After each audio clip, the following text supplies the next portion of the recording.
Quand on pense à la négociation, on a souvent cette image d'un combat de mots, un peu comme un ring de boxe où celui qui parle le plus fort, finit par gagner.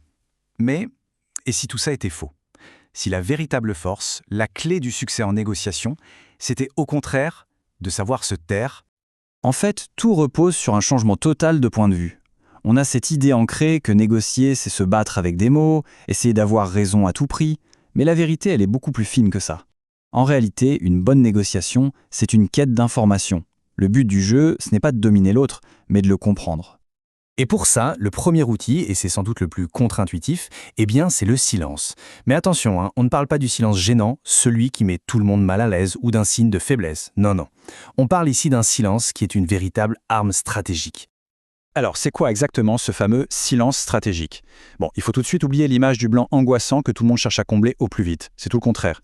C'est un espace qu'on crée intentionnellement, une sorte d'invitation lancée à l'autre personne pour qu'elle vienne le remplir. Et c'est précisément là, dans cet espace, que les pépites d'information les plus précieuses finissent par émerger.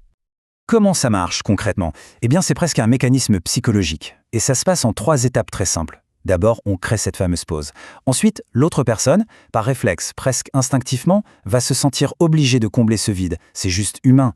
Et boum, c'est à ce moment-là, dans cette réaction toute spontanée, que les vraies infos sortent, celles qu'on n'attendait pas. Évidemment, le silence tout seul, ça ne suffit pas. C'est un peu comme un micro sans personne pour écouter. La compétence qui va avec et qui change absolument tout, c'est l'écoute. Et attention, pas juste entendre des sons. Non, on parle de l'écoute active, celle qui permet de lire entre les lignes, de comprendre ce qui est dit, et peut-être encore plus important, ce qui n'est pas dit. Et ça, c'est un point vraiment crucial à saisir. Écouter, ce n'est pas du tout un acte passif, c'est une action à part entière. Et c'est une action qui donne un avantage absolument décisif. Pensez-y, dans un monde où tout le monde se bat pour parler, pour imposer son point de vue, la personne qui, elle, sait vraiment écouter, c'est elle qui, tout doucement, sans faire de bruit, prend les rênes de la conversation. C'est pour ça qu'on peut dire que l'écoute, c'est un véritable super-pouvoir. D'abord, ça permet de passer à travers le bruit, le blabla, pour vraiment comprendre ce que l'autre personne a en tête.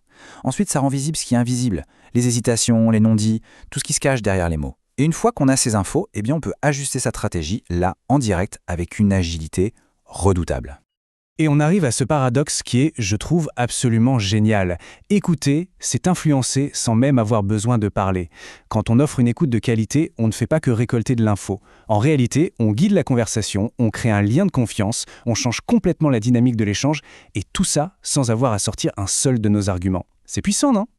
Mais attention, le silence et l'écoute, ce ne sont que des outils. Le vrai changement, le cœur du réacteur de cette approche, c'est un changement radical d'état d'esprit. C'est l'objectif même de la négociation qui n'est plus du tout, mais alors plus du tout le même. C'est simple, on peut voir ça comme 2 modes de fonctionnement. D'un côté, il y a le mode par défaut, celui qu'on utilise presque tous, le mode convaincre. Là, on débarque avec nos arguments, nos objectifs, et toute notre énergie est concentrée sur nous, sur ce qu'on veut dire. Et de l'autre côté, il y a le mode comprendre. Et là, c'est l'inverse. Toute l'attention est tournée vers l'autre, vers sa réalité, son monde. C'est un virage à 180 degrés.